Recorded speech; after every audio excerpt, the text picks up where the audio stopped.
ज्वलत्कराळ जिह्विका धगत्कठोरदंश्रिका प्रदीप्त दिग्विदिक्तट प्रचण्डमग्निकीलका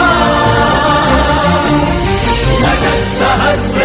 सहस्र कोटि कोटि केसर प्रभासमान भद्र नारसिंह ते नमो नमः नारसिंह ते नमो नमः